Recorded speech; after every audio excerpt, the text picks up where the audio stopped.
Good morning. Thank you for joining me for another 5 good minutes with the Word. I'm Barry Bryson, and we're continuing our study of the book of Hosea as part of our larger study of the writing prophets to the northern kingdom. We're in chapter 9, verse 10.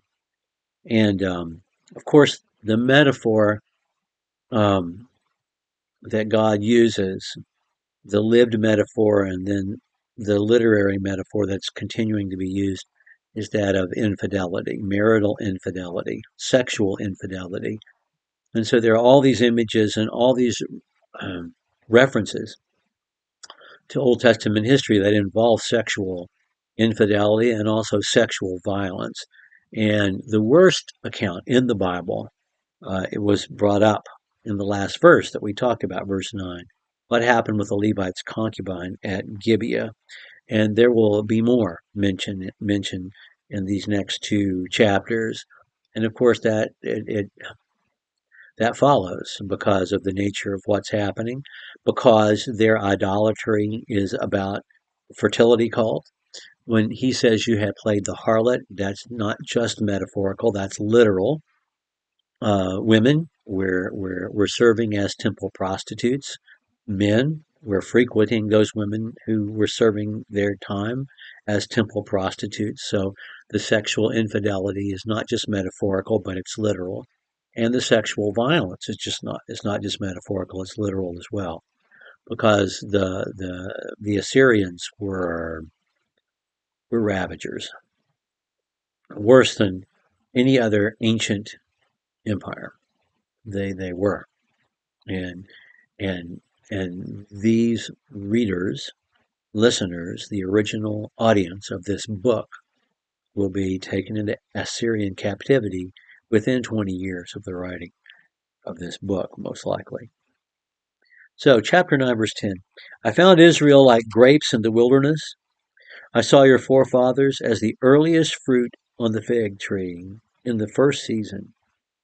But they came to Baal Peor and devoted themselves to shame, and they became as detestable as that which they loved. As for Ephraim, their glory will fly away like a bird. No birth, no pregnancy, no conception. Though they bring up children, I will bereave them until not a man is left. Yes, woe to them indeed when I depart from them. Ephraim, as I have seen, is planted in a pleasant meadow like Tyre, but Ephraim will bring out his children for slaughter. Give them, O Lord, what wilt thou give?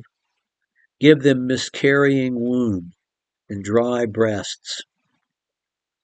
All their evil is at Gilgal, and indeed I came to hate them there. Because of the wickedness of their deeds, I will drive them out of my house.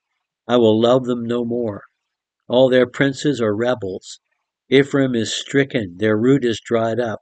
They will bear no fruit, even though they bear children.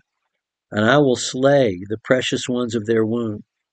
May God cast them away, because they have not listened to him, and they will be wanderers among the nations. But it seems that we have the prophet commenting or speaking to God or amening some things that God has said, or asking God questions while God himself is speaking here. And of course, the prophet Hosea himself is a husband similarly situated. And so he is completely and perfectly sympathetic with God's feelings. And I don't know that I've mentioned that before, but we should be aware of this throughout. We have this moment of longing and regret and remembering the early days. I found you like grapes in the wilderness, your forefathers like the earliest fruit on a fig tree in its first season. I was so happy when I identified you as my people. You were the best. You gave joy. You gave promise of something. But then immediately there is the memory.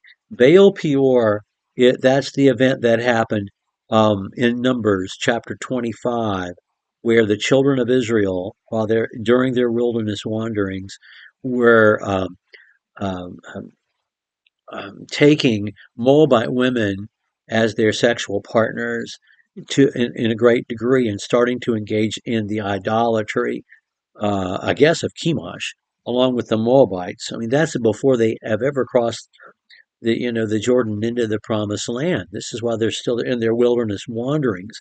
They're doing the kinds of things that they're doing now. And so he goes all the way back to that first hurt at Baal Peor. And we get again the picture of the bird. Um, we've had the bird being caught in the snare, the bird being silly and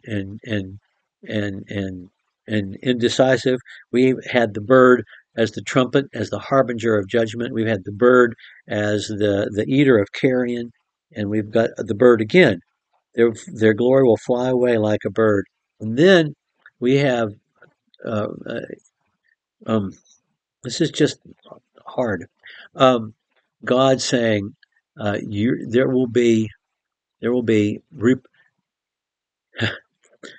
you have forsaken me to worship an idols in a fertility cult." Well, guess what?